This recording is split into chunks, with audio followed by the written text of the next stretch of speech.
One day trading కోసం గమనించాల్సిన విషయాల్లో క్లుప్తంగా చూద్దాము. గిఫ్ట్ నిఫ్టీ 50 నుంచి 60 పాయింట్ల వరకు పాజిటివ్ ఓపెనింగ్ సూచించినప్పటికీ కూడాను మన నిఫ్టీ 70 పాయింట్ల వరకు నెగిటివ్ గా ఓపెన్ అయింది.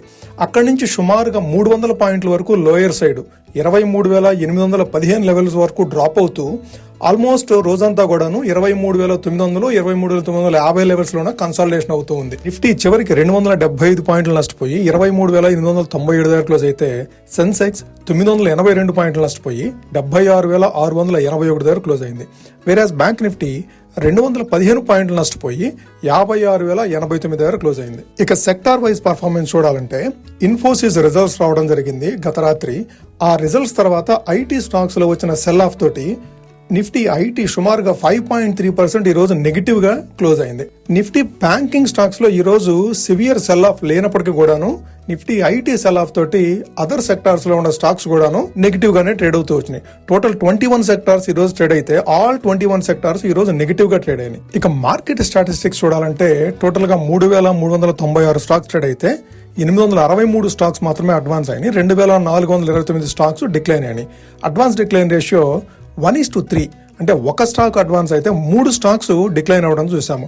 ఓవరాల్ మార్కెట్ బ్రెడ్త్ ఈ రోజు కంప్లీట్ నెగిటివ్ గా టర్న్ అయింది. మన మార్కెట్ లో నెగిటివ్ గా ట్రేడ్ అవడానికి ప్రధాన కారణం చూడాలంటే మనం ఆయిల్ ప్రైసెస్ రైజ్ అనేది చూడాలి. బ్రెంట్ క్రూడ్ $107 ఎగబాగటం తోటి మన మార్కెట్ లో కాస్త నెగిటివ్ గా టర్న్ అయ్యింది. దాంతో పాటుగా రీసెంట్ గా వస్తున్న రిజల్ట్స్ కూడాను మార్కెట్ ని కాస్త తడబాటుకు గురి చేసినాయి అని చెప్పుకోవచ్చు. దాదాపు ఖచ్చితమైన ట్రేడింగ్ సిగ్నల్స్ ఇవ్వగలిగినటువంటి స్టోకాస్టిక్ RSI గురించి మన ఛానల్లో ఫుల్ వీడియో చేసి అప్లోడ్ చేయడం జరిగింది.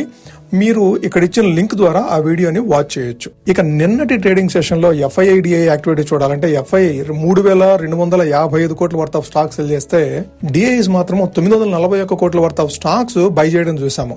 ఓవరాల్ గా ఇన్స్టిట్యూషనల్ యాక్టివిటీ చాలా నెగిటివ్ గా ఉంది నిన్నటి రోజున. నిఫ్టీకి చార్ట్ ప్రకారం సపోర్ట్ అండ్ రెసిస్టెన్స్ చూడాలంటే మండేకి సపోర్ట్ 23,810 ఈ రోజు లో ఏదైతే ఉందో అది ఫస్ట్ లెవెల్ సపోర్ట్ కింద యాక్ట్ చేస్తుంది. అది క్రాస్ చేసి బిలో సైడ్ మూవ్ అయితే నెక్స్ట్ 23,600 వరకు ఫాలో అయ్యే అవకాశం ఉంది. రెసిస్టెన్స్ పరంగా చూడాలంటే 24,300 అది క్రాస్ చేస్తేనే మరలా హయ్యర్ సైడ్ మూవ్ అయ్యే అవకాశం ఉంది. ఇప్పటి వరకు మన మార్కెట్ ని బై ఆన్ డిప్స్ కింద చూసాము, కానీ ఇప్పుడు సెల్ ఆన్ రైజ్ కింద టర్న్ అయ్యాయని చెప్పుకోవచ్చు. ఇక చార్ట్ ప్రకారం సెన్సెక్స్ కి సపోర్ట్ అండ్ రెసిస్టెన్స్ చూడాలంటే సపోర్ట్ 75,900 అది క్రాస్ చేసి బిలో సైడ్ కనుక మూవ్ అయితే 75,000 వరకు ఫాలో అవకాశం ఉంది. అదే రెసిస్టెన్స్ పరంగా చూడాలంటే రీసెంట్ గా మనం సపోర్ట్ అనుకున్న 77,600 లెవెల్ అది రెసిస్టెన్స్ కింద యాక్ట్ చేసే అవకాశం ఉంది. అది క్రాస్ చేస్తేనే మరలా 78,000 ఆ తర్వాత 79,000 లెవెల్స్ కూడాను ట్రావెల్ చేసే అవకాశం ఉంది. 75,900 నుంచి 77,600. Thank you friends. Please like the video and subscribe the channel for daily